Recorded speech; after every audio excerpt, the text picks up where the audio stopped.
Hello everyone, नमस्ते अनि स्वागत छ हजुरहरूलाई हिमालय किचनमा। आज म हजुरहरूको लागि लिएर आएको छु एकदमै मिठो चिकन किमा करीको रेसिपी। बनाउन पनि एकदम सजिलो र मिठो गरी कसरी बनाउने भनेर म हजुरहरूलाई देखाउँदै छु।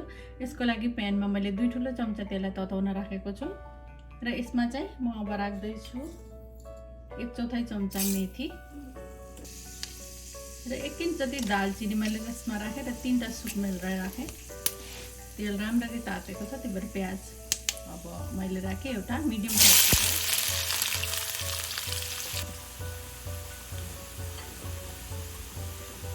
र यति बेला मैले यहाँ राखेँ। मैले यहाँ लिएको छु 450 ग्राम जति यो ब्राउन चिकनलाई।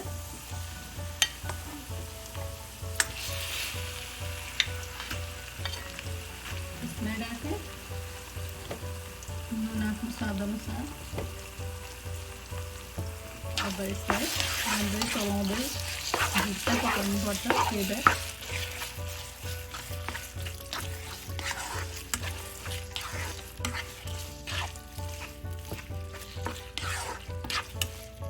यसै गरेर यसलाई चलाउँदै त्यही भएर राम्ररी ढिक्कै पकाउनुपर्छ। मैले यसमा राखेँ आधा सानो चम्चा बेसार, त्यसै गरी 1 सानो चम्चा पत्रिका राखेँ।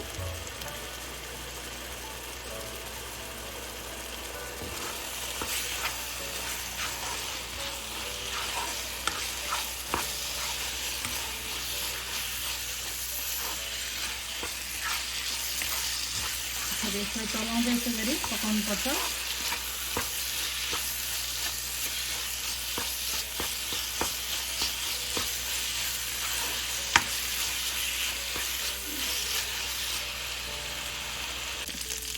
यतिको फ्राई भएपछि अब म यसमा राख्दैछु 1 सानो चम्चा जिरा धनियाको पाउडर,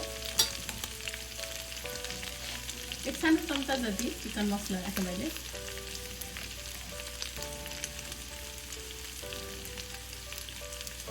1 सानो चम्चा चिली फ्लेक्स, यो चाहिँ अप्सनल हो। एउटा मिडियम साइजको आलु नराख्दा पनि हुन्छ, तर राख्दाखेरि यसमा अलिकति टेस्ट बढ्छ। थोरै नुन थप्दैछु म आफ्नो टेस्ट अनुसार। अब मिक्स गर्छु।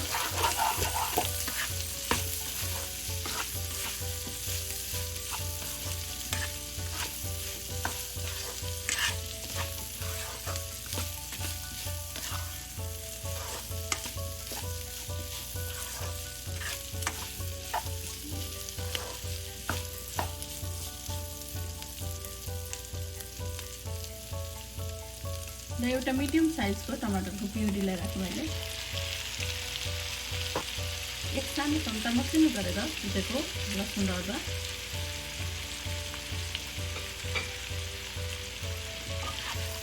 लगाइदिउँ।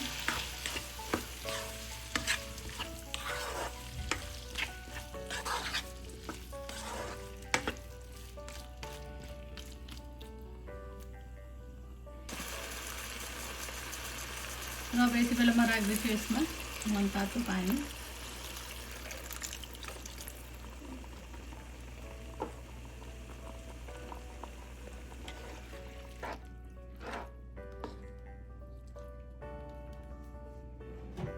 अब छोपेर यसलाई यो चिकन र आलु मजाले पाकुन्जेसम्म पकाउनु पर्छ।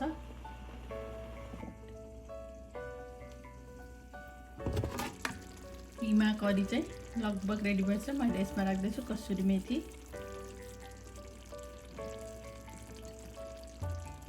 त्यसै गरी हरियो धनियाको पत्ता। अब यसलाई मिक्स गरिदिउँ। अब चाहिँ यो रेडी भएछ।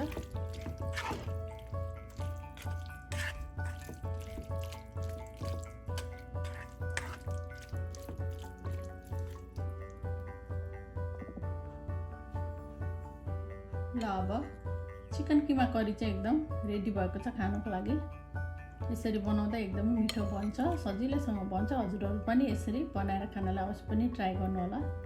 हस् त यो रेसिपी हजुरहरूलाई राम्रो लाग्यो भने हाम्रो भिडियोलाई लाइक कमेन्ट सेयर गरिदिनु होला। यस्तै यस्तै रेसिपीहरूको लागि हाम्रो च्यानललाई सब्सक्राइब पनि गरिदिनु होला। सब्सक्राइब गरिसकेपछि नजिक गरेको नोटिफिकेसन बेललाई पनि अवश्य पनि क्लिक गरिदिनु होला।